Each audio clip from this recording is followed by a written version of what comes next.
me dis que c'est évident que vous ratez quelque chose. Donc j'aimerais comprendre, je ne comprends pas votre démarche. L'association L214 a donc diffusé de nouveau des images atroces, mais cette fois-ci de l'abattoir de Vigan. La bête a été tuée, mais bon, elle n'a pas souffert. Je comprends pas, expliquez-moi. On croit qu'on l'a compris, puis en fait non, on n'a pas compris, puis en fait on se dit peut-être que si, puis en fait non. Vous ne voyez pas ce que je veux dire. Dans une pipe, Berthier, c'est quand même pas grand-chose, merde!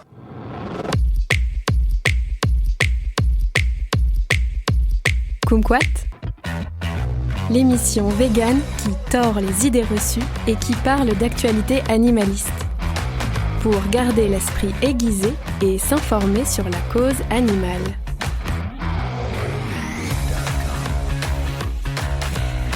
Bonjour à vous qui nous écoutez quelque part. Kumquat revient enfin avec une émission véganisme et esprit critique, et pour ce faire, j'ai le très grand plaisir de recevoir Sohane Trécoire. Sohane, bonjour. Bonjour.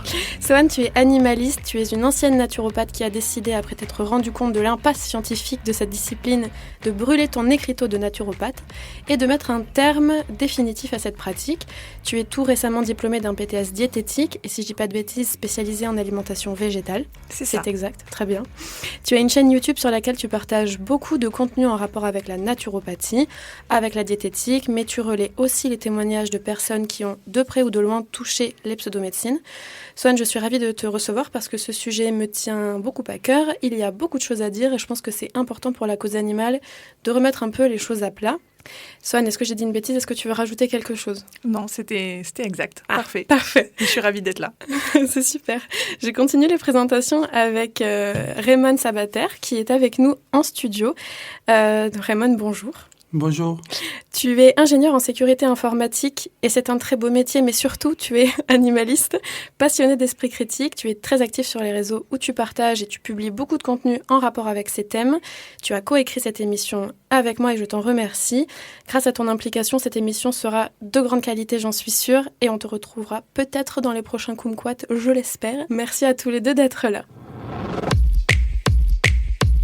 Pour commencer cette émission, j'ai décidé de vous faire un petit édito un peu spécial. Je vais vous parler de moi, mais ne vous inquiétez pas. C'est pour mieux introduire le sujet. J'ai eu envie de vous parler un peu de moi parce qu'en réalité, je me souviens plus exactement comment je suis devenue végane. Ce dont je me souviens en revanche, c'est la relation que j'entretenais ci et là avec les pseudomédecines, allant de pair avec certaines croyances sans même m'en rendre compte. Quand je suis devenue végane pour des raisons strictement animalistes, j'ai pas tout de suite fait attention à la relation très intime parfois que ce mouvement entretenait avec les pseudomédecines. Mais au fur et à mesure, cela m'est apparu un peu plus clair. Il m'a fallu à moi un peu de temps pour sortir de certaines croyances et il se trouve que j'ai décidé de faire un peu de ménage au moment où je suis devenue végane. Mais au plus je balayais les pseudomédecines et autres croyances devant ma porte, au plus je me rendais compte qu'elles étaient toujours très subtilement proches du mouvement végane, alors il me paraissait essentiel de balayer encore. J'ai eu l'étrange impression de me retourner un jour sur mes convictions éthiques et politiques au sujet de la cause animale et de les voir entachées de biais, d'approximations, de fausses informations véhiculées par tout un tas de croyances gravitant autour. Et finalement, j'en viens un peu à me demander maintenant si ces croyances n'ont pas participé à mon devenir végane. Cette émission, elle vient donc d'une réflexion personnelle autour de ce sujet. Y a-t-il une porosité entre le véganisme et les pseudomédecines? Comment la cause animale se retrouve-t-elle embourbée dans des considérations ésotériques? Est-ce un problème pour la cause animale? Comment y voir plus clair et défaire les préjugés, les incompréhensions autour du véganisme? Aujourd'hui, on va un peu mettre les deux pieds dans le plat pour essayer de comprendre ce que diable la naturopathie, le crudivorisme et toute autre pratique pseudo-scientifique peuvent bien venir faire chez les véganes. Avant de rentrer dans le vif du sujet, Sohane, on aimerait faire un point définition parce qu'on va parler naturopathie. Oui. Et je suis quasiment certaine que plein de gens ont entendu ce mot déjà. Mais Sohane, qu'est-ce que c'est la naturopathie ? Alors, c'est une pratique assez hétérogène. Donc, on va trouver presque autant de naturopathie qu'il y a de naturopathes. Mais dans les grandes lignes, c'est une pratique de soins non conventionnels qui consiste à prétendre pouvoir prévenir ou guérir des pathologies avec des moyens dits naturels, notamment à travers l'alimentation, l'hygiène de vie, donc le sommeil, la gestion du stress, l'activité physique, mais aussi des moyens autres comme des compléments alimentaires, beaucoup, des purges, le jeûne, ce genre de pratiques-là. C'est une pratique qui est relativement récente, qu'on peut faire remonter au 19e siècle et qui emprunte à des pratiques européennes, mais surtout à droite, à gauche, un petit peu des emprunts à la médecine traditionnelle chinoise, à l'Ayurveda. En fait, c'est une espèce de composé très hétéroclite de tout un tas de pratiques différentes, y compris des pratiques énergétiques. Donc ça pioche un peu dans plein de choses. Ouais. Ok. Est-ce que tu peux nous parler un peu de ton parcours ? Je sais que tu es animaliste. J'ai dit que tu avais une chaîne YouTube sur laquelle tu postais beaucoup de contenu, etc. Tu n'es plus naturopathe. Ouais. Comment ça s'est passé pour toi dans ton parcours personnel ? Comment t'en es arrivé à la naturopathie ? Est-ce que c'est par le biais de l'animalisme ou pas du tout ? Comment toi, ça s'est fait un peu, ce chemin-là ? Alors, c'était de manière indirecte, mais c'était quand même à travers l'animalisme. Moi, ça faisait déjà plusieurs années que j'étais militante animaliste sur Toulouse. Et j'ai un collègue qui m'a un jour parlé d'Irène Grosjean, donc cette naturopathe qu'on ne présente plus avec la couverture médiatique dont elle a fait l'objet ces dernières semaines, ou voire ces derniers mois. Et en fait, j'ai été très séduite par le discours d'Irène Grosjean parce que c'était la première fois que j'étais confrontée à une personne qui se présente comme professionnelle de santé et qui tient un discours rassurant sur les alimentations végétales, et notamment sur le végétalisme. Et ça m'a quand même beaucoup séduite. En parallèle de ça, moi, à cette époque, j'avais commencé à avoir des idéaux écologistes également. Et l'espèce d'appel à la nature et la rhétorique très naturelle d'Irène Grosjean m'a séduite aussi. Et donc, c'est à travers elle que je me suis intéressée à la naturopathie. Et comme j'étais dans une période d'errance professionnelle, j'avais un job alimentaire à durée déterminée, j'ai choisi de me former pour entrer ensuite dans une école de naturopathie et exercer à la suite de ça. Donc j'ai exercé pendant plus de 4 ans et demi la naturopathie avant de cesser mon activité. D'accord. Si je dis pas de bêtises, l'école de naturopathie, d'après mes souvenirs, parce qu'on en parlera peut-être un peu tout à l'heure, mais j'ai un peu aussi glissé sur ce terrain-là. Et je m'étais renseignée pour faire une école de naturopathie notamment, et c'est quand même une école qui est longue, si je me souviens. Alors, moi, l'école que j'ai choisie, parce que c'est pas le cas de toutes les formations, mais l'école que j'ai choisie, elle était affiliée à la Fédération française de naturopathie. C'est ce qui se fait en termes de formation de plus long et de plus sérieux, entre guillemets. Moi, ça me fait penser à un peu une institution, mais on peut pas dire que c'est une institution, mais c'est quand même un plus gros... ou moins ça. Voilà. Ouais. Exactement. D'accord. Et c'est une formation qui durait 1 année à temps plein. Et c'était coûteux ? C'est très coûteux. C'est une formation qui coûte plus de 10 000 € l'année. D'accord, oui. Après, il en existe à d'autres tarifs et d'autres durées. Il existe une offre pléthorique de formation de naturopathie. On peut trouver vraiment de tout et n'importe quoi. Mais là, en l'occurrence, c'est ce qui se fait de plus cher et de plus sérieux, entre guillemets. Et donc, à quel moment pour quelles raisons tu as arrêté la naturopathie ? Et par rapport à ta chaîne YouTube, il y a quand même eu tout un passage où tu critiquais légèrement la naturopathie jusqu'à le point de rupture de vraiment... Ouais. Effectivement, j'étais encore naturopathe quand j'ai ouvert ma chaîne sur YouTube. J'avais un regard critique qui n'était pas aussi développé qu'il l'est aujourd'hui. Mais en fait, j'ai commencé à remettre en question certains des outils de la discipline pendant ma pratique, tout simplement parce que j'avais plus l'influence de l'effet de groupe de la formation. Donc du coup, petit à petit, j'ai déconstruit certains outils comme les fleurs de bac, l'iridologie, la réflexologie plantaire. Puis, au fur et à mesure, j'ai creusé tous ces aspects-là. Puis on est arrivé à cette période de pandémie qui nous a tous beaucoup marqués. Et alors là, ça a été un florilège. J'ai vu beaucoup de collègues naturopathes tenir des discours anti-vax complètement perchés, des discours complotistes qui me paraissaient complètement ubuesques. Et à partir de là, j'ai pris beaucoup de recul sur la discipline.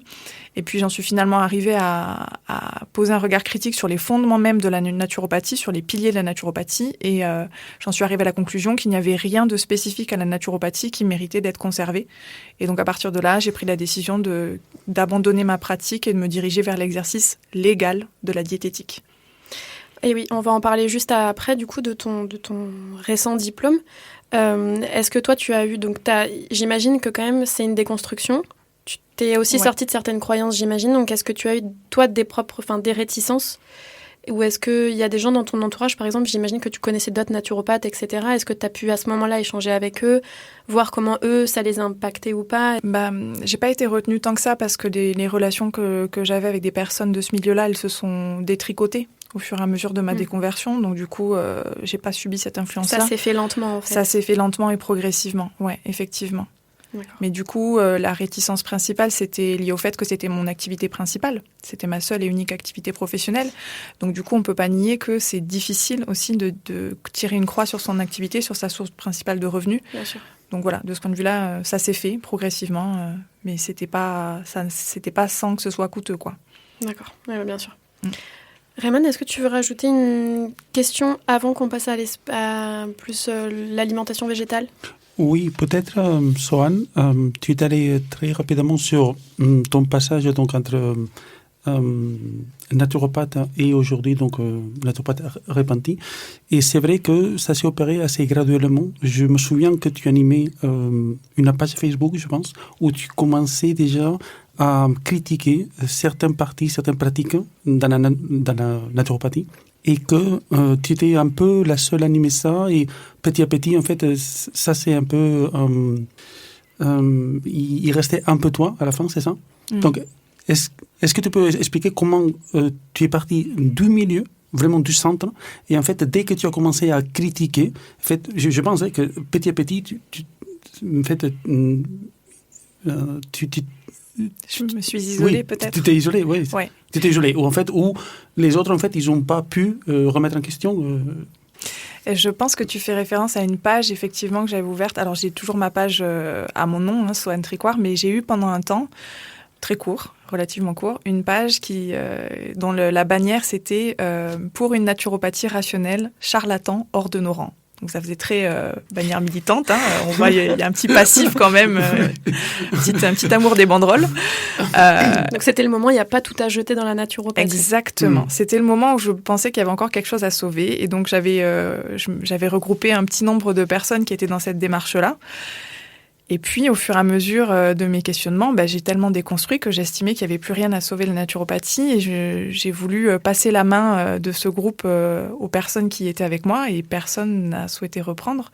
Parce qu'en fait, visiblement, il n'y avait pas grand monde qui était autant engagé que moi dans cette démarche de déconstruction. Et je me suis retrouvée un petit peu isolée dans ma démarche, effectivement.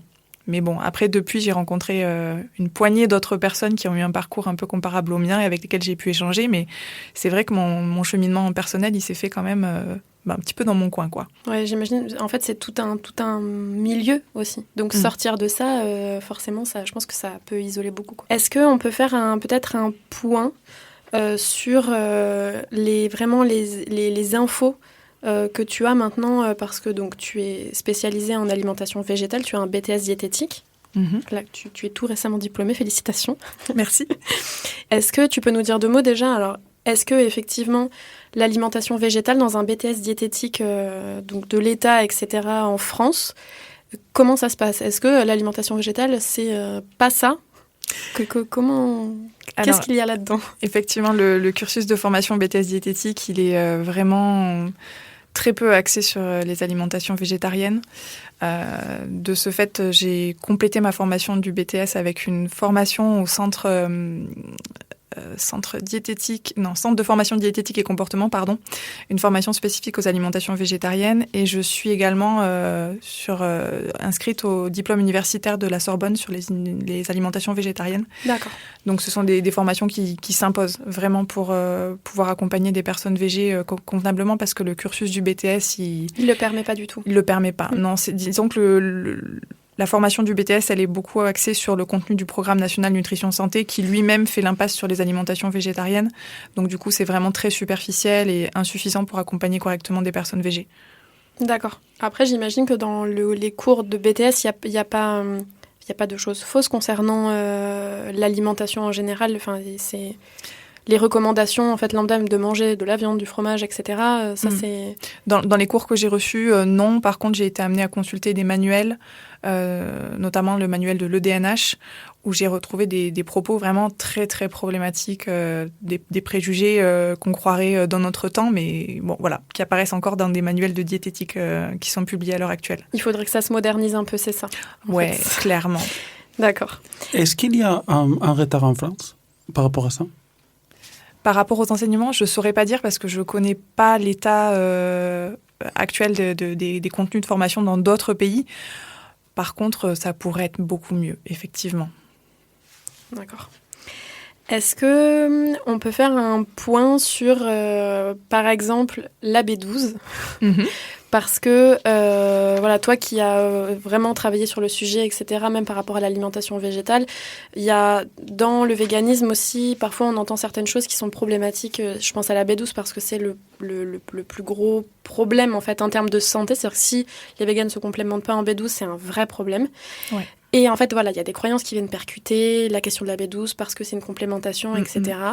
Est-ce qu'on peut faire un point B12 ouais, planifié? Effectivement, très rapidement, peut-être. La principale problématique que je vois sur ce sujet-là, c'est l'ignorance, encore aujourd'hui, de la nécessaire complémentation en vitamine B12 pour les personnes végétaliennes et pour la plupart des personnes végétariennes et flexitariennes également. Il y a un article très intéressant de l'Observatoire national des alimentations végétales à ce sujet-là, justement. Je pense qu'aujourd'hui, on peut élargir la question de la vitamine B12 à ces personnes-là en toute légitimité et c'est souvent, ce besoin-là, il est très souvent sous-estimé. Une autre problématique que je vois, c'est la diabolisation parfois de la cyanocobalamine, dont on dit qu'elle peut être toxique. Donc c'est une forme de vitamine B12. Et il y a certaines personnes qui prétendent que la forme de méthylcobalamine, par exemple, serait plus efficace. C'est pas le cas. Elle n'est pas plus efficace. Elle n'est pas moins dangereuse. La cyanocobalamine, il n'y a aucun souci à en consommer. Donc voilà, c'est des petites choses qui, à mon avis, peuvent être un frein à la consommation de vitamine B12 par certaines personnes. Et ça, c'est problématique. D'accord. La cyano, c'est la plus ancienne, je pense. Celle qui est la plus étudiée, effectivement. Voilà. Et du coup, pourquoi est-ce qu'elle est aussi critiquée ? Je pense que c'est simplement sur la base du fait que cyano renvoie au cyanure. Et du coup, il y a des personnes qui estiment que le métabolisme de la cyanocobalamine pourrait être toxique au même titre que le cyanure le serait. Pour un peu, peut-être les personnes qui nous écoutent, moi aussi ça m'intéresse. Est-ce que tu peux nous donner des endroits où trouver des sources fiables par rapport à ça, par exemple ? Je sais que moi, je pense au site d'L214 parce que j'ai vu, il y a des articles, etc. sur l'alimentation végétale, tout ça, c'est le plus accessible pour moi, qui ne va pas forcément non plus trop farfouiller et tout. Est-ce que tu peux nous donner quelques exemples de sites ou d'endroits où aller se renseigner ? Alors, pour moi, je vois 3 sites principaux qui sont relatifs exclusivement aux alimentations végétales. Le premier, c'est un site très généraliste, accessible au grand public, qui contient des informations vraiment diverses et variées, qui est le site jemangevégétal.fr. Il y a également le site vgclick.com. Alors lui, c'est un outil en ligne d'aide à la prise en charge des patients et patientes végétariens et végétaliennes par les professionnels de santé. Et ces 2 sites, ils ont été mis en ligne par les membres du conseil scientifique de l'ONAV, donc l'Observatoire national des alimentations végétales, qui a aussi un site, donc onav.fr, sur lequel on peut trouver quelques publications et des positions particulièrement pertinentes, que ce soit sur la vitamine B12, sur le soja ou d'autres thématiques. D'accord. Okay, donc c'est vraiment les 3 sites que je recommanderais à tout le monde de connaître et d'avoir en tête quand on cherche une info. Ok, super, ça évite... parce qu'en fait, la problématique aussi, c'est que quand on devient vegan, et ça a été mon cas, on farfouille un peu et en fait on cherche et puis on trouve des infos qui n'en sont pas. On tombe sur des choses... moi, je suis tombée sur plein de sites de naturopathie aussi parce que parfois, il y a des liens qui se font avec l'alimentation végétale, etc. Ouais. Donc, des infos contradictoires aussi parfois, donc c'est très difficile de se faire une idée. Complètement. Donc avoir quelques idées en tête juste pour savoir, c'est pas mal. Un sentiment qu'on a eu avec Raymond, notamment, on n'est pas les seuls, mais en tout cas pour faire cette émission, c'est qu'on a eu effectivement le sentiment qu'il y avait une porosité assez flagrante entre les médecines dites alternatives, les pseudo-médecines, et le véganisme. Est-ce que, pour revenir à ta pratique de naturopathie, toi, tu as pu constater effectivement que tu avais beaucoup de personnes dans ta clientèle qui étaient véganes ou végétalienne. Est-ce que c'est le cas ou pas ? Alors, dans ma clientèle, oui, il y avait pas mal de personnes végétariennes ou végétaliennes, mais c'était lié au fait que je me présentais comme spécialisée dans l'accompagnement des personnes végétariennes ou végétaliennes. Donc ça, c'était plutôt logique. D'accord. Par contre, si je me réfère, par exemple, à mes collègues avec lesquels j'étais en formation, il n'y avait pas plus de personnes végétaliennes qu'ailleurs. Il y avait peut-être plus de personnes végétariennes ou des personnes qui allaient vers une alimentation végétale, mais des personnes véganes ou végétaliennes, pour le coup, j'en ai pas vu plus que ça. D'accord. Est-ce que déjà tu as pu constater, donc pas forcément par le biais de la naturopathie, mais peut-être dans aussi ton militantisme animaliste, etc., comment est-ce qu'on peut expliquer du coup le fait qu'il y ait une certaine porosité entre ces deux gros thèmes que sont le véganisme et d'ailleurs, peut-être qu'avant de répondre à cette question, on peut définir ce qu'est le véganisme. Oui, tout à fait. Raymond, est-ce que tu veux bien nous lire ? On a préparé des petites définitions, comme ça c'est clair. Le véganisme est une philosophie et façon de vivre qui cherche à exclure, dans la mesure du possible, et c'est important, toute forme d'exploitation et de cruauté envers les animaux, que ce soit pour se nourrir, s'habiller ou pour tout autre but. Et par extension, faire la promotion du développement et l'usage d'alternatives sans exploitation animale, pour le bénéfice des humains, des animaux et de l'environnement. En matière diététique, il désigne la pratique de se passer de tous les produits dérivés en tout ou partie d'animaux. C'est la définition de la Vegan Society. Merci beaucoup. Bon, du coup, on a mis le véganisme à plat. Ouais. Comment, du coup, est-ce qu'on peut penser le fait qu'il y a un glissement entre certaines croyances, certaines pratiques alternatives? Aussi, il faut en parler d'un appel à la nature, qui fait que le véganisme, alors que, voilà, la définition est claire, c'est un boycott, en fait, on va dire c'est concret, ça ne s'embourbe pas dans le terrain d'une croyance ou etc. Comment ça se fait qu'il y ait quand même un glissement entre les deux? Alors, cette question, je la trouve vraiment très pertinente et je trouve que c'était vraiment le bon moment de poser cette définition. Parce que la porosité, elle se fait pas, à mon sens, entre le véganisme et les pseudomédecines, mais elle se fait entre le végétalisme et les pseudomédecines. Le végétalisme qui est la composante nutritionnelle du véganisme. Donc le végétalisme qui consiste à ne consommer aucun produit d'origine animale dans le cadre de son alimentation. Et je pense que c'est entre cette façon de s'alimenter et les pseudomédecines qu'il existe une porosité et non pas le véganisme. Et cette confusion, elle est très souvent opérée par des personnes qui sont critiques du véganisme notamment, qui ne sont pas capables de différencier végétalisme et véganisme. Donc c'est vrai qu'il y a un attrait pour l'alimentation la plus végétale possible au niveau des pseudomédecines et en naturopathie en particulier, du fait de cet appel à la nature. On est à la recherche de l'alimentation la plus naturelle, qui serait censée être la plus bénéfique du coup en termes de santé, et donc on va vers une alimentation plus végétale, plus bio, moins transformée, plus cru, plus de saison, enfin voilà, on peut imaginer toutes ces caractéristiques. Et je pense que la porosité, elle se fait surtout à ce niveau-là. Et on peut observer ça aussi avec, par exemple, une personne qui est très connue dans le milieu des pseudomédecines, c'est Thierry Casasnovas, qui est quand même à l'origine de beaucoup de polémiques aussi, mais son discours principal, c'est le fait d'avoir une alimentation principalement crue et végétale. Et donc voilà, c'est surtout la dimension végétale de l'alimentation qui va rapprocher les pseudomédecines du véganisme, mais à proprement parler, le véganisme n'a rien à voir avec tout ça. N'a rien à faire là-dedans. Ouais. Et ça me fait penser à une émission du coup que j'ai écoutée, mais tu vas t'en rappeler mieux que moi. Elle est récente et c'est un témoignage d'une personne qui racontait que justement, elle avait été en Espagne, je crois. Ouais. Et qu'en fait, cette personne-là témoignait du fait qu'en fait, effectivement, les gens qui se rapprochent d'un régime, par exemple, végétalien, mais entourés de croyances qui sont dans un appel à la nature, dans quelque chose de... qui gravite autour de croyances, etc., c'est pas tout à fait les mêmes personnes qui sont véganes et souvent, ils ont un problème avec le véganisme. Exactement. Donc en fait, effectivement, la porte d'entrée, c'est l'alimentation végétale. Exactement. Comme c'est le cas de Casasnovas, si je ne me trompe pas, il critique assez fermement le vegan. Tout à fait. Exactement. Et d'ailleurs, ça me fait penser à une étude que j'avais citée dans une vidéo que j'avais faite sur le lien entre véganisme et orthorexie. Il y a une étude pendant laquelle les chercheurs et chercheuses, en fait, ont conclu que quand on s'intéresse au végétalisme et à ses liens avec la santé, on devrait absolument prendre en considération ce qui motive les personnes à être végétaliennes. Parce qu'en fonction de ce qui motive les personnes à être végétaliennes, elles vont pas s'alimenter du tout de la même manière. Les personnes qui sont végétaliennes pour leur santé et les personnes qui sont végétaliennes par éthique vont avoir des consommations différentes de produits sucrés, de soja et de compléments alimentaires notamment. C'est ce qui ressortait de cette étude. Donc du coup, même les chercheurs qui se sont intéressés au sujet estiment qu'on devrait prendre en considération cet élément-là avant de tirer des conclusions sur le végétalisme. Est-ce que tu peux expliquer l'orthorexie ? Oui, pardon. L'orthorexie, c'est considéré comme un trouble du comportement alimentaire et ça consiste à éviter de manière presque pathologique tous les aliments que l'on considère comme étant néfastes et à n'aller que vers les aliments qu'on considère comme étant sains. Donc du coup, c'est une alimentation saine à l'excès, on va dire, quelque part. Et donc ça peut dériver vers des pratiques, par exemple, de crudivorisme, etc. Ça peut. Pas nécessairement, mais ça peut. C'est l'obsession de manger sainement. Exactement. Est-ce que tu veux rajouter quelque chose, Raymond ? C'est un concept, c'est vrai que ça faisait longtemps que je ne l'avais pas entendu, mais je pense que dans la communauté végane, il y a des gens qui sont en poupe, qui vont beaucoup publier ce qu'ils mangent, et c'est vrai qu'ils sont souvent critiqués parce que, une alimentation très restrictive, et donc du coup, le mot orthorexie est souvent utilisé comme pour critiquer.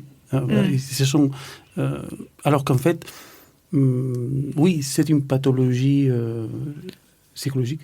C'est un trouble du comportement alimentaire, voilà. Tout à fait. Okay. C'est tout. Hein. Mais c'est souvent utilisé à tort et à travers, effectivement.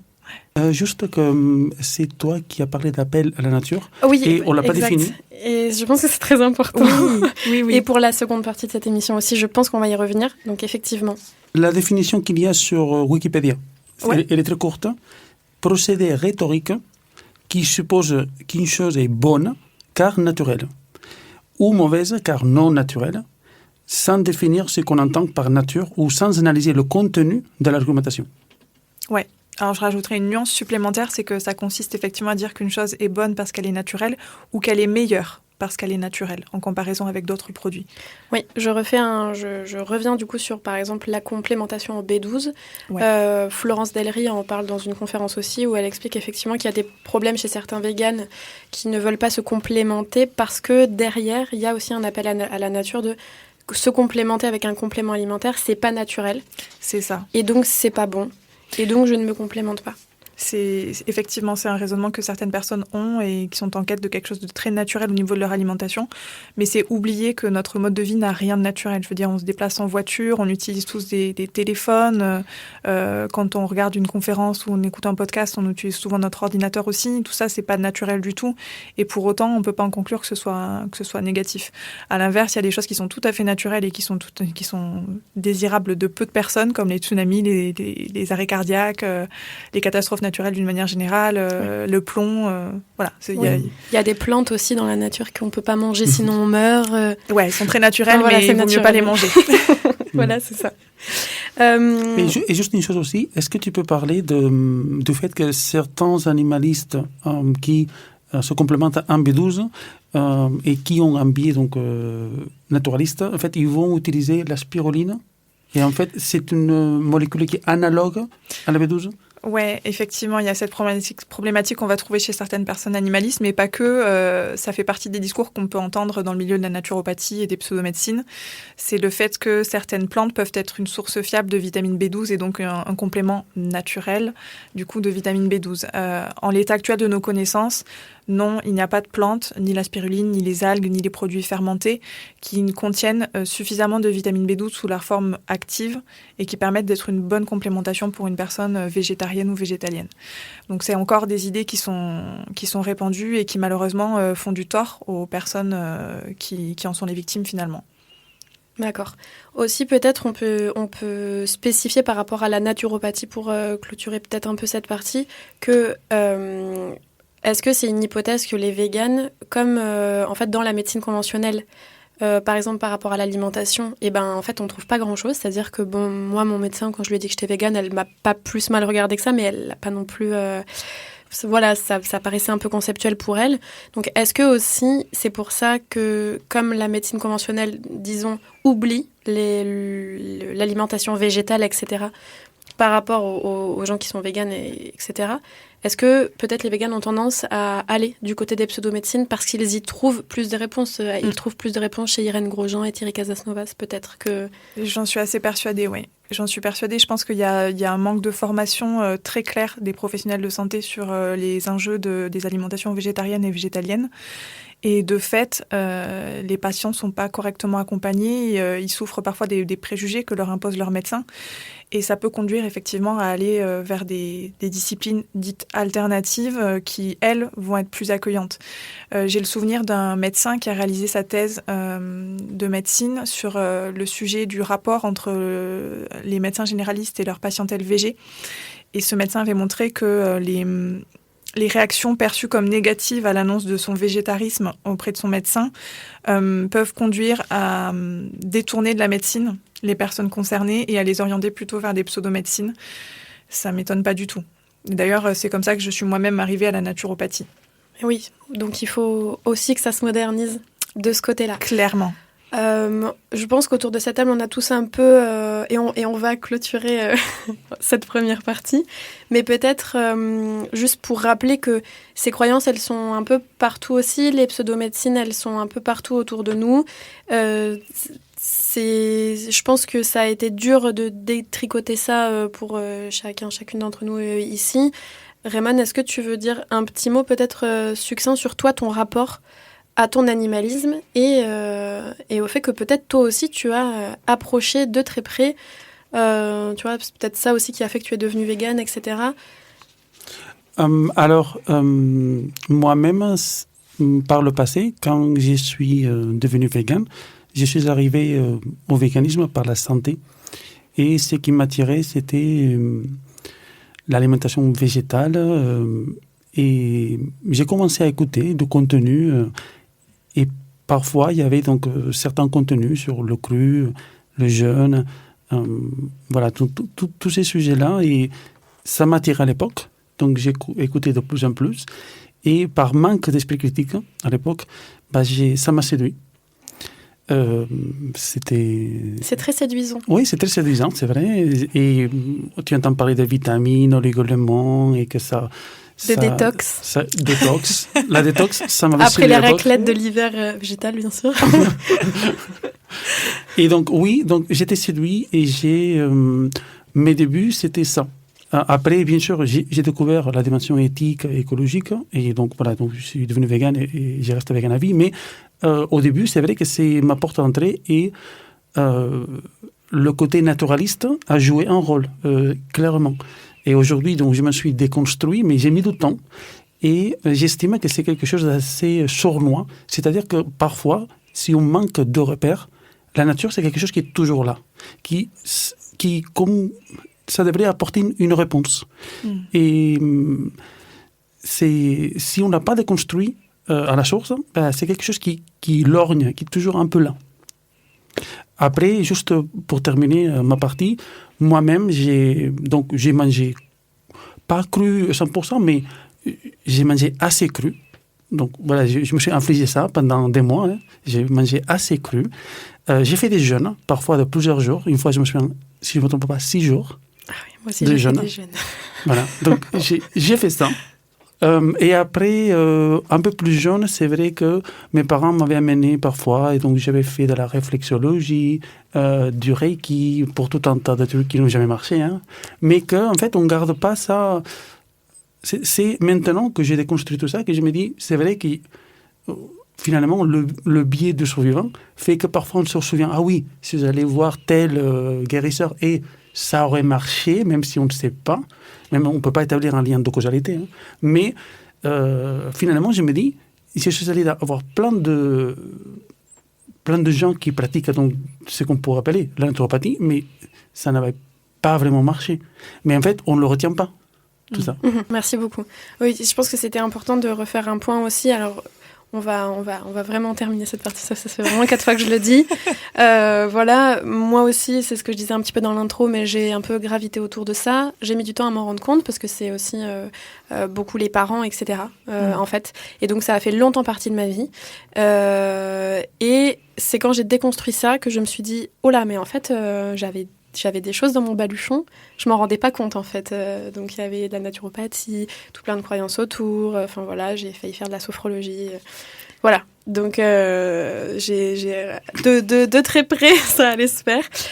Donc voilà. Et en fait c'est une fois qu'on déconstruit ça qu'on se dit oh là mais en fait c'est subtil, c'est un peu partout, c'est très séduisant et en fait ça peut être une porte d'entrée aussi pour l'alimentation végétale et le véganisme et en fait j'en parlais la dernière fois avec Raymond et je lui disais, moi, c'est pas vraiment comme ça que je suis rentrée dedans, mais en fait, je suis pas tout à fait sûre. Voilà, on va faire une petite pause et attaquer la seconde partie, militantisme. On écoute Jackson Miles, Wild Cookie, sur Campus FM.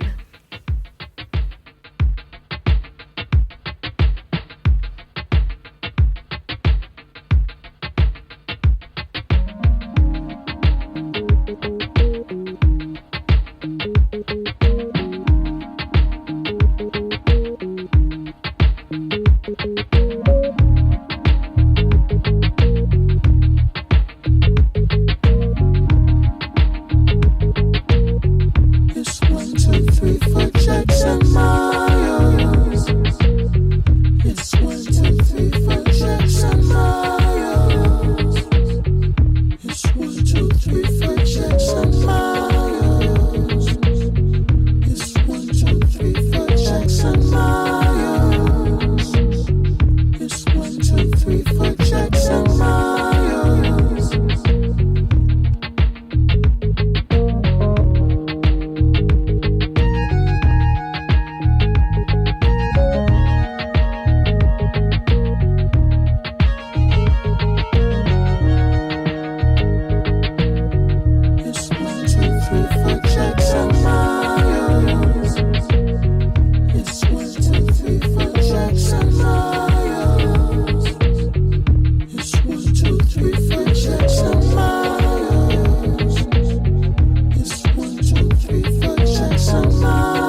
the Jordans up.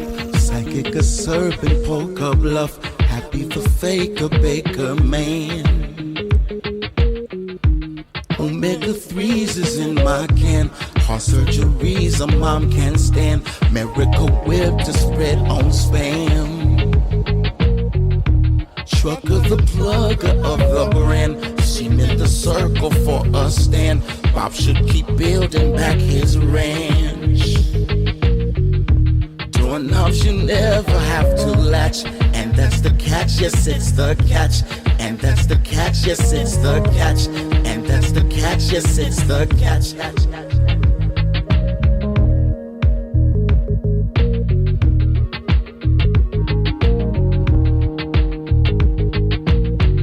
It's 1, 2, 3 for Jackson Miles. It's 1, 2, 3 for Jackson Miles. It's 1, 2, 3 for Jackson Miles. It's 1, 2, 3 for Jackson Miles. It's 1, 2, 3 for Jackson Miles.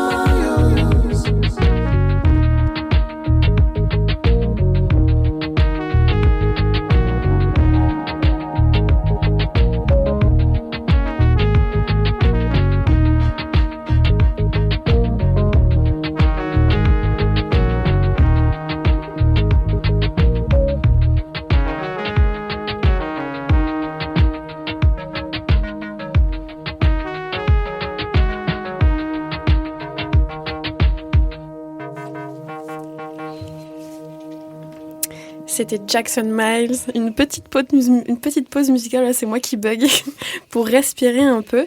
On va parler de militantisme et de la question de est-ce que ça pose un problème, est-ce qu'il y a un souci, notamment chez les militants véganes. Est-ce que ça peut contrarier ce militantisme-là? Mais avant de poser ces questions-là, Raymond, tu voulais revenir sur une petite chose dont on n'a pas parlé avec Sohan et qui te paraît très important et qui est très importante. Oui, merci Lou.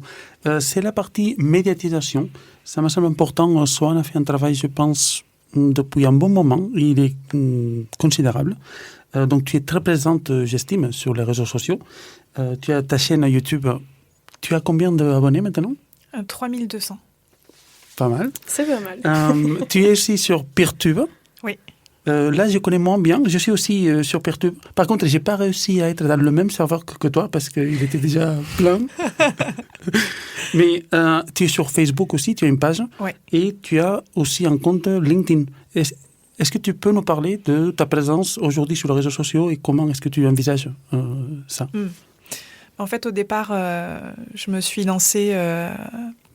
j'avais quand même pas mal de critiques à proposer sur la naturopathie principalement. Et j'y suis restée parce que on n'est pas nombreux ou nombreuses à le faire. Les rares personnes que je connais qui sont sorties de la naturopathie n'ont pas la volonté de tenir ces discours publiquement. Donc je me sens un petit peu obligée et contrainte de faire ça. Donc je le fais parce que personne d'autre ne le fait. En fait, tout simplement. Après, j'y prends plaisir, hein, bien évidemment. C'est quelque chose qui me tient à cœur et qui a du sens pour moi. Mais je pense que ça serait chouette si on était plus nombreux ou nombreuses à le faire aussi, quoi. Tout à fait. Ça m'amène à la deuxième question, c'est tu es intervenu au REC, rencontre d'Aspectétique de 2022, oui, qui se tenait à la Belge. Et tu es amené parfois à intervenir à la télé et à la radio aussi, je pense. À la radio, c'est ma première, mais okay. ouais. Très bien, c'est l'occasion. Et je voulais te demander, à ma connaissance aujourd'hui, tu restes la personne de référence en France qui a un regard critique sur la naturopathie. Est-ce que c'est bien le cas? Et est-ce que ça serait pas bien qu'il y ait d'autres personnes aussi? Parce que c'est quand même un sujet, comme l'a dit Lou, hein, c'est un peu partout. La naturopathie, c'est très difficile à déconstruire. Alors, j'ai été beaucoup sollicitée par les journalistes ces dernières semaines et ces derniers mois avec l'affaire de Doctolib, oui, notamment. Si on peut, tu peux refaire un point. Peut-être il y a eu un grand ménage sur Doctolib. Effectivement. En fait, suite à certaines accusations qui ont été portées envers Irène Grosjean, des personnes ont dénoncé la présence sur Doctolib, donc sur cette plateforme dédiée aux professionnels de santé, de personnes qui sont naturopathes et notamment des naturopathes qui se revendiquent des formations d'Irène Grosjean et donc d'exercer dans la lignée de ce qu'elle fait elle. Et effectivement, Doctolib a fini par céder et a retiré les naturopathes de sa plateforme. Donc ça représentait une grosse source de revenus pour Doctolib, mais du coup, face à la pression médiatique, finalement, ils ont cédé. Et depuis cette période-là, les journalistes s'intéressent quand même d'assez près à la naturopathie d'un point de vue critique, parce que précédemment, la naturopathie avait quand même ses entrées au niveau des médias, mais plutôt pour y être valorisée. Donc, et effectivement, je suis identifiée comme une des quelques personnes qui tient un regard critique sur la naturopathie. À ce titre, on vient me chercher moi. Alors, il y a d'autres personnes qui font très bien ce travail. Dans le milieu francophone, il y a notamment Richard Monvoisin qui porte un discours très intéressant sur le sujet, très politisé aussi. Mais c'est vrai que lui n'a pas exercé la naturopathie, donc il ne peut pas porter ce regard de l'intérieur. En tant que personne qui a pratiqué, qui a fait les études, et même tu as fait, je pense, le maximum d'études dans l'école la plus réputée, etc. Ça veut dire là, c'est un vrai créneau, c'est-à-dire tu peux parler par expérience, en connaissance de cause, je veux dire depuis des ans. Tout à fait. Tu es une naturopathe répandue aujourd'hui, et ça c'est extrêmement rare. Et c'est ce que tu disais avant, c'est-à-dire de le mettre en avant, de oser en parler. Oui, parce que du coup, il y a c'est intéressant de t'écouter parce qu'il y a une expertise en fait de ton expérience professionnelle, etc. Quoi. Merci. Par rapport au militantisme, moi j'ai une première question et je te laisserai embrayer, Raymond, si ça te va. J'ai écouté un épisode des Carencés il n'y a pas longtemps, dans lequel notamment il était question de problèmes diffusés par le biais des militants véganes, donc en fait des relais d'intox. Et qu'est-ce qu'on fait avec ça ? Moi, j'ai été militante aussi, j'avoue un peu arrêté depuis aussi pour ces raisons-là. C'est aussi dans ce militantisme que j'ai vu beaucoup de personnes qui étaient proches de croyances, proches de pseudo-médecine, etc. et qui m'ont un peu alertée. Comment on prend le problème par rapport au militantisme ? J'allais dire, est-ce que ça en est un ? La réponse, je pense, est claire. Mais comment ça se fait que chez les militants, déjà, il y ait ça ? Est-ce que toi, dans ton expérience de militante aussi, tu as constaté ça ? Comment est-ce que peut-être tu peux l'expliquer ? Tu veux dire des discours pseudo-scientifiques ou des infox ou des choses comme ça ? Oui. Des discours anti-vax Ouais, effectivement, il y a une porosité. Je ne pense pas qu'elle soit propre au milieu militant vegan. Je pense que c'est propre à n'importe quel milieu, donc y compris au milieu militant animaliste. Il y a peut-être une porosité plus importante avec tout ce qui a trait de près ou de loin avec le végétalisme, le crudivorisme, la santé naturelle. Comme on disait tout à l'heure. Ouais, ça pour le coup, on peut l'observer quand même, et ça je l'ai observé à l'époque où je militais, effectivement.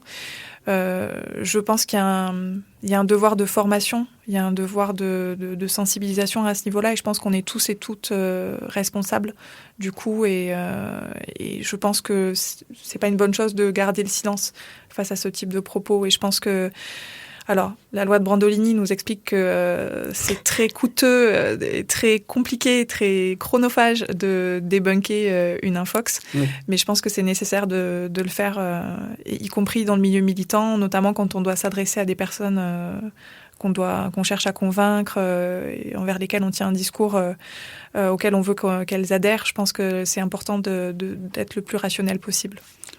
J'ai dit juste que la loi de Brandolini, je n'ai pas la définition dans mes yeux, mais c'est à peu près que c'est très facile donc de dire tout et n'importe quoi. Et par contre, ça va prendre un temps très considérable donc d'essayer donc de débunker, d'apporter des éléments rationnels pour contrecarrer ces fausses informations. Voilà. Exactement. De mon côté, Swan, moi je voulais en fait rebondir sur ce sujet de la désinformation.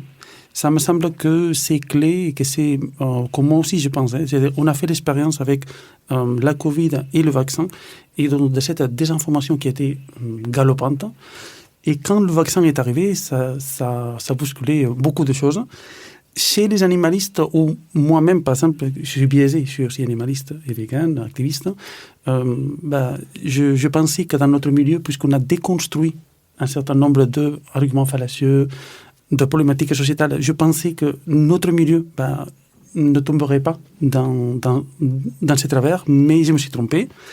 Et donc, j'en viens au sujet qui est quand on se retrouve avec des animalistes qui parfois ils tractent dans la rue et qui vont clamer la liberté vaccinale aussi, en même temps. C'est-à-dire qu'on peut parfois interroger les passants et questionner le rapport aux animaux, et quand eux, ils nous disent « oui, mais on a la liberté ou on mange de tout », et en fait, nous, on va dire en tant qu'animaliste, non, parce qu'il y a des conséquences, il y a des victimes animales, et donc du coup, ce que vous appelez un choix n'est pas juste un choix personnel, ça implique autrui.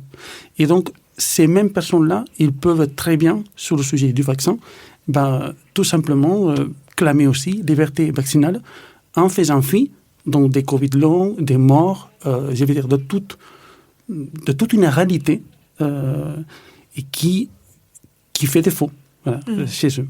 Est-ce que tu peux nous donner ton avis par rapport à ça ? Je suis assez d'accord avec toi. Avec ce parallèle-là, il y a un manque de cohérence certain sur la prise en considération des intérêts des autres, autres que soi-même.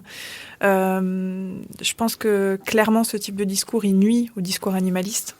Déjà, je vois pas pourquoi on parlerait de vaccination quand on est en train de militer pour la cause animale. Je pense qu'il faut pas mélanger tous les sujets non plus.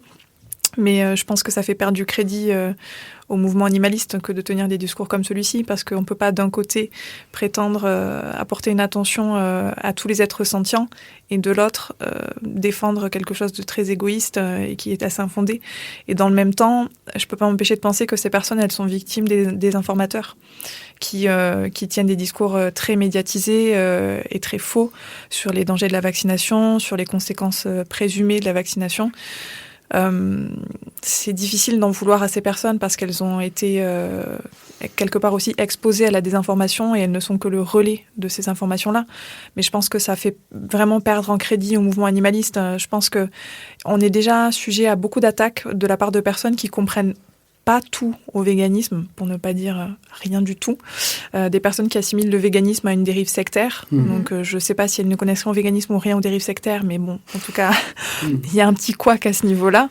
Et je pense que c'est de notre devoir d'être le plus rationnel et le plus factuel possible pour éviter d'encourager cette critique-là qui est absolument infondée, certes, mais qui trouve ses fondements dans ce type de déviance qu'on peut observer dans le milieu militant. Ça me semble très important ce que tu dis, parce que c'est vrai que notre message par rapport à la cause animale, il est radical vis-à-vis de la société.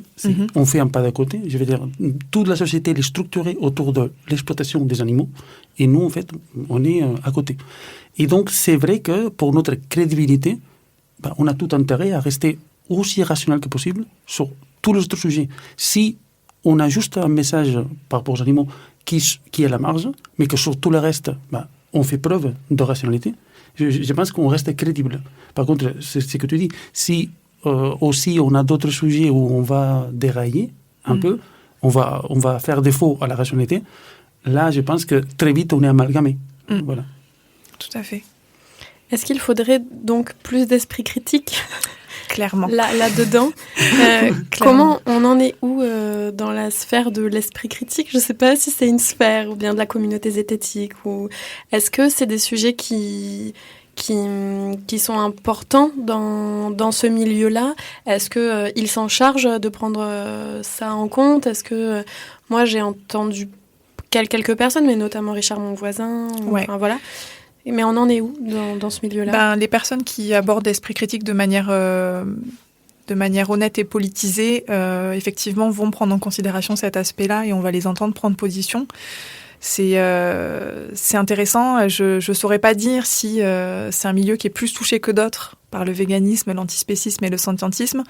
En tout cas, on peut espérer qu'il y soit plus favorable du fait que les personnes qui sont dans le milieu de l'esprit critique sont amenées à travailler sur leurs biais et sur leur dissonance cognitive et sur tous ces aspects-là. Donc, et donc le biais spéciste ? Le biais spéciste, effectivement. Donc on pourrait penser que ça serait plus favorable. Je l'espère. Est-ce qu'on peut faire un point sur le spécisme ? Ouais. Une mini-définition, justement, pour en dire aussi. Moi, j'ai compris il n'y a pas longtemps que c'était un biais. Enfin, je n'y avais pas pensé avant. Et je pense que c'est super important. Peut-être que là, on peut faire un petit point.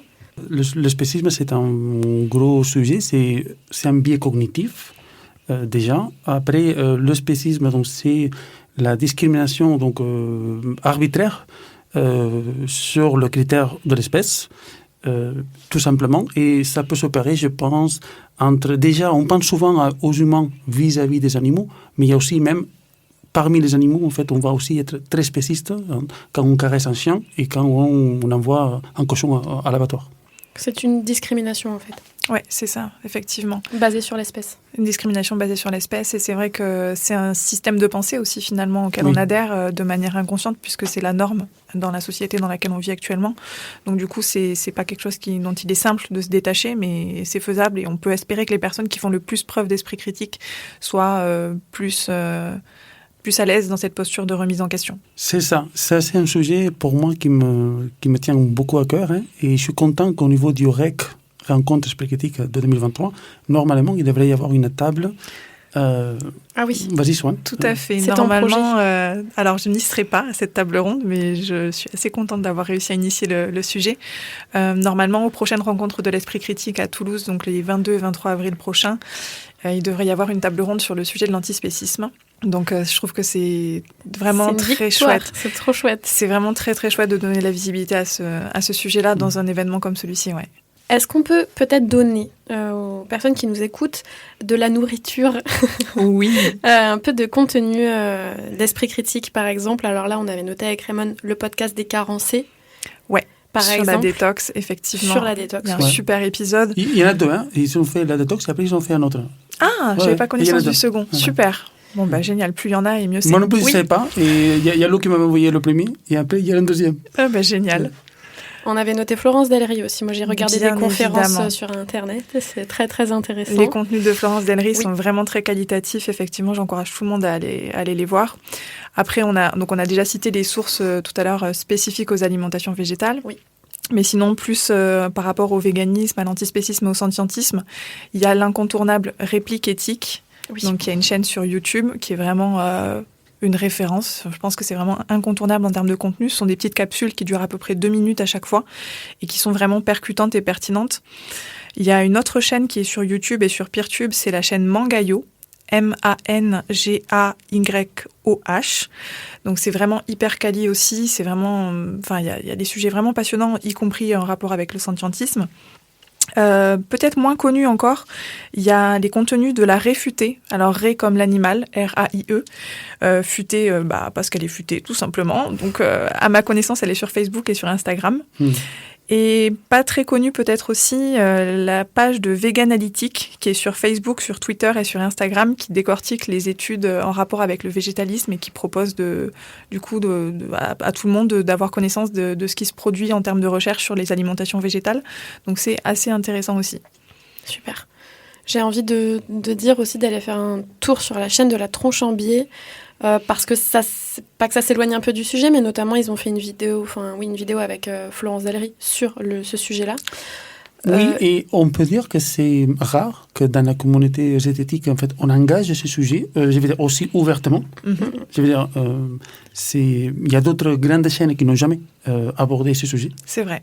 Donc voilà, allez regarder la Tronche en Biais parce qu'on y apprend plein de choses, que c'est chouette. Et ne regardez pas la vidéo sur la nutrition parce que le médecin qui intervient ne connaît rien aux alimentations végétariennes. Ah mince, sauf la vidéo sur la nutrition. Voilà. C'est dommage, hein. C'est dommage. Mais sur tout ce qu'ils produisent, bon... Ben voilà, c'est ça, on va dire que c'est sur la masse. C'est normal qu'il y ait des erreurs, il y a des ratés. Ouais. Voilà. Est-ce que vous voulez rajouter quelque chose ou... Moi, c'est juste un petit sujet, c'est...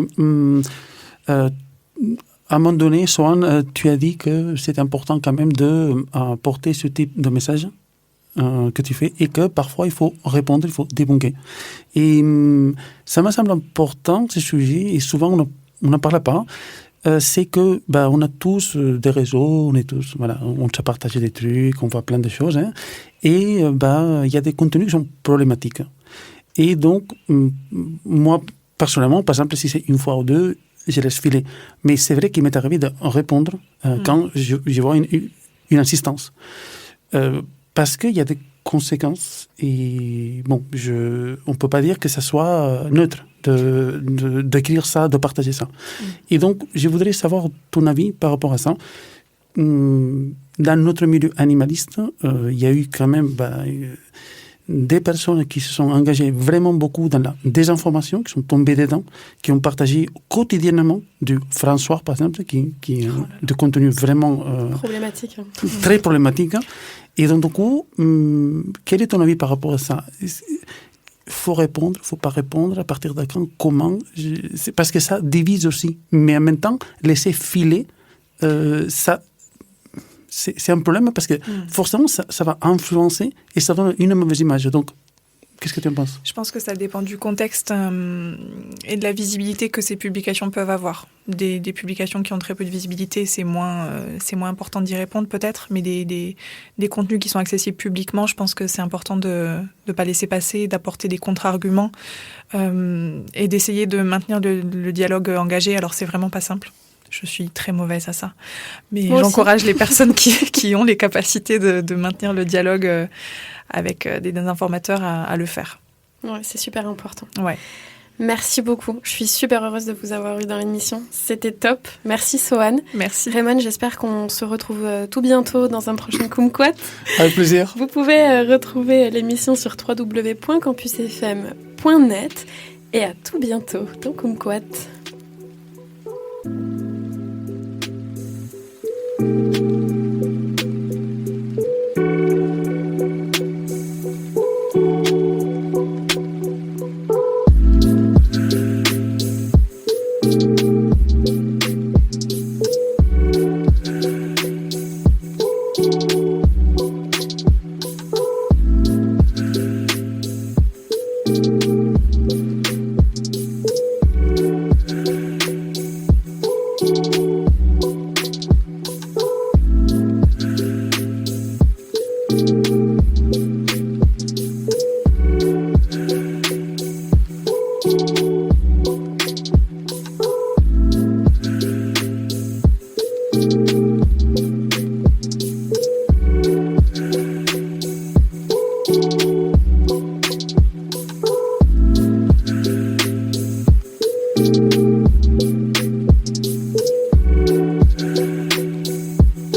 you.